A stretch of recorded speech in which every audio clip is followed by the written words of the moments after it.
one of the ways that I was able to uplift the standards of the women living in poverty was through education.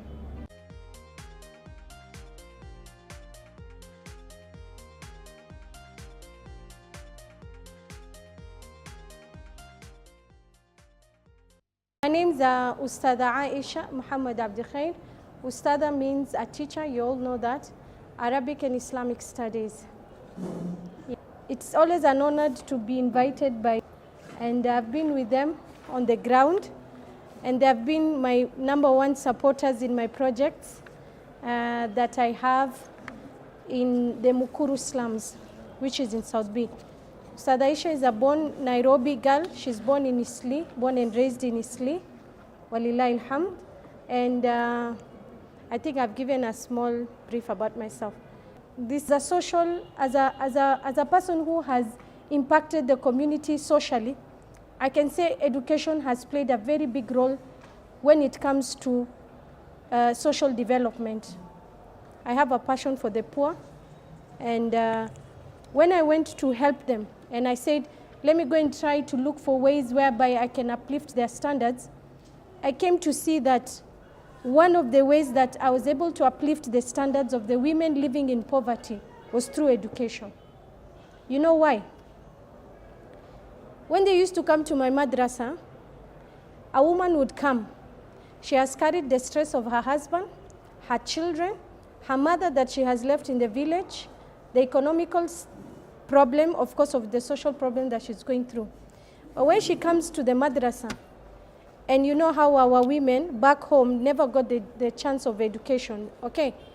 So when she comes to the madrasa and she holds that pen, I always tell people, when she comes to the madrasa and she holds that pencil, and she tries to write alif, or she's trying to learn even English because they get both, and then you see her writing and struggling, and sometimes they cannot hold a pencil because she's never held a pencil in her life.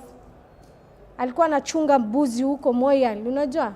Na Mandera na Wajia, akaletwa Nairobi, so she doesn't know much about that. You see that so much excitement in her the moment she's able to just hold that pencil well, and then now she's able to, just write that alif to go like that, or write that A. That woman, when she leaves the madrasa, she's a whole different woman that walked in. She goes back to her children more motivated. She goes back to her husband and her home more motivated. And you see her tomorrow coming with her book and she's telling me, Ustada, si ndio hii nimefanya? Si unaona vile nimeandika? She's so happy. And then she's telling me, you have taught me alif. Haye, ba na ibar, marakte. So tomorrow is ba. And then, you get it?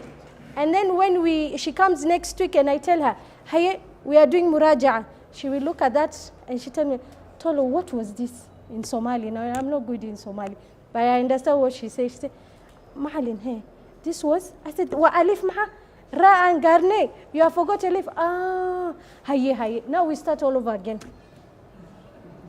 So me, I'm an adult literacy teacher. I think Allah has given me the greatest patience on earth when it comes to literacy. So, yani, what motivates me and what I want to motivate you the most is that reading and writing and knowledge is something that can really motivate and can really change and can really bring the impact to our society. Remember, after the Ghazwa of Badr, Rasul sallallahu alaihi wasallam had some, what do we call, the prisons of war, right? They were prisons of war. And at this time, the Muslims needed a lot of, let's say, they needed wealth because the Muhajirin left Makkah with nothing, right? So they're in Medina with nothing, and here is Mali mbele yao. They can sell this prison of wars and get something. But what did the Prophet say? No. I'm going to free you as long as you're going to teach 10 people of Medina. Look at how the Prophet was looking at it. That was a social impact. That was a social impact. Because if one person would teach 10 and then teach another 10 and another 10, in the next few years, you have an ummah that is literate. So I'm here as a teacher to say that continue reading and make reading a habit.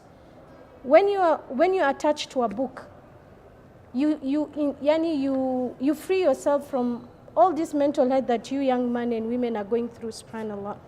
And my advice to my young girls, this is the time of reading. A time will come, you look for time for that reading, inshallah. So this is the best time to read and engage your